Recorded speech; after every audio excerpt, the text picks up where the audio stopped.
శ్రీ గురుభ్యో నమః. భక్తులారా, కార్తీక మాసంలో మనం ఈ రోజున 17వ అధ్యాయం చదువుకోవాల్సి ఉంది. 17వ అధ్యాయాన్ని మనం చెప్పుకుందాం. మునిశ్రేష్ఠులారా, ఓ ధనలోభి, అంగీరస మహర్షి చెప్తున్నాడు, నీకు కలిగిన సంశయాలకన్నిటికీ సమాధానం చెప్తాను విను. కర్మ వలననే ఆత్మకి దేహధారణ కలుగుతున్నది. మళ్ళా శరీరోత్పత్తికి కర్మే కారణం అవుతున్నది. శరీర ధారణ చేస్తేనే కానీ ఆత్మ కర్మను చేయడు కదా. కనుక కర్మ చేయాలి అంటే శరీరమే కారణం.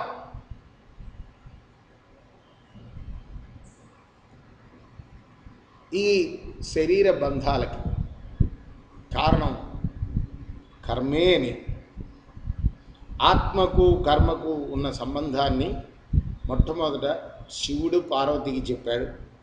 దాన్ని మీకు వివరిస్తున్నాను అని అంగీరస మహాముని చెప్తున్నాడు.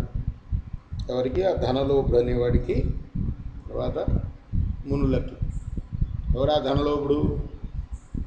చెట్టై పడి ఏ దానం చేయకుండా పరమ దుర్మార్గంగా సంపాదించే డబ్బుని అనేక పాపాలు చేసినవాడు చివరికి చెట్టు అయి పుడితే ఆ చెట్టుని నరుక్కొచ్చి మునులందరూ కూడా పాడుపడ్డ శివాలయం ముందు ప్రతిష్ఠించి దీపం పెడితే ఆ పుణ్యానికి వాడి మీద దీపం వెలిగింది కాబట్టి వాడికి పూర్వజన్మ స్మృతి లభించింది. మానవుడై మారిన ఆ ధనలోపుడికి అంగీరసుడు చెప్తున్నాడు. ఇదంతా వేదాంతం అంతా కూడా అక్కడ సమావేశమైన మునులందరూ కూడా ఆ ధనలోపుడు అడిగిన ప్రశ్నకి సమాధానం అంగీరసుడు చెప్తాడంటే ఆయన చెప్తున్నాడు అందరికీ, మునులకి మరియు అంగీరసుడు.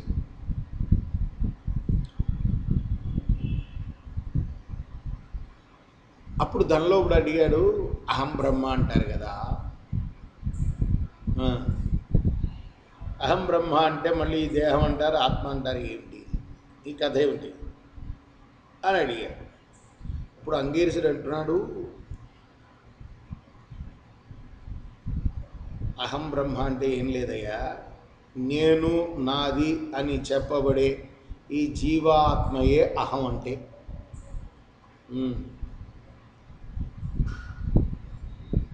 ఈ ఆత్మ సచ్చిదానంద స్వరూపం. శరీరాన్ని ఇంద్రియాలని ఆయా పనుల్లో ఆయా కర్మల్లో ప్రేరేపించేది ఈ ఆత్మే.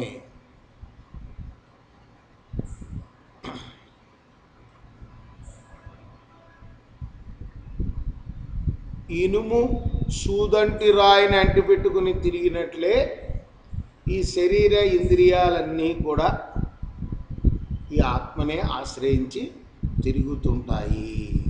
అయితే నిద్రపోయేటప్పుడు మాత్రం ఈ శరీరేంద్రియాల ప్రభావం ఉండదు ఆత్మ మీద. మెలుకున్న తర్వాత ఆహా ఎంత హాయిగా నిద్రపోయాను అనుకునేది ఆత్మనే, శరీరేంద్రియాలు కాదు. అది విడిపోతూ ఉంటాయి. శరీరేంద్రియాలకి ఆత్మకి సంబంధం ఉంటుంది.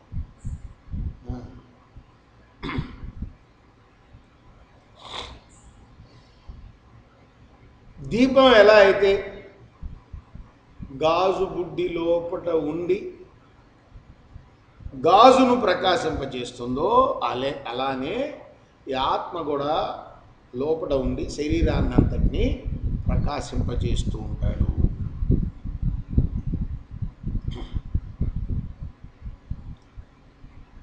దేహ లక్షణం ఏమిటి? పుట్టడం, శరీర ధారణ చేయటం, తర్వాత పెరగటం, క్షీణించడం, చావటం, ఇవన్నీ కూడా 6 భాగాలుగా ఉంటాయి. అవన్నీ శరీరానికే, ఆత్మకు కాదు.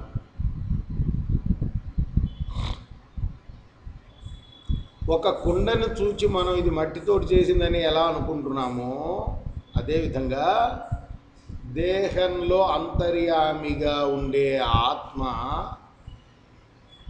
పరమాత్మ స్వరూపం అని తెలుసు. అంతే కదా. ఇప్పుడు మట్టి నుంచి అనేక రకాలైన వస్తువులు వస్తూ ఉంటాయి.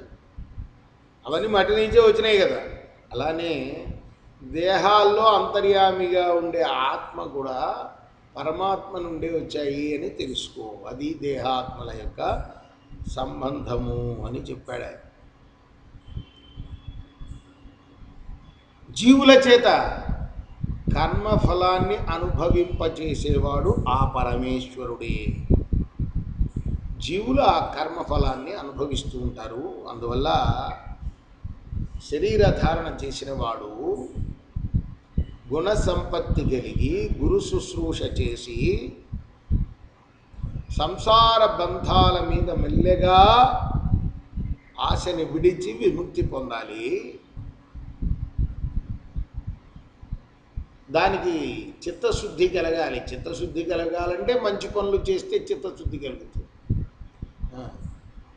ఆ మంచి పనుల వల్ల అలా చిత్తశుద్ధి కలగడం వల్ల ఏమవుతుంది? భక్తి, జ్ఞాన, వైరాగ్యాలు ఇవన్నీ కూడా మెల్లమెల్లగా అలవాటయి ముక్తిని పొందుతాడు. అందువల్ల ఇప్పుడు కూడా సత్కర్మ అనుష్ఠానం చేయవలే.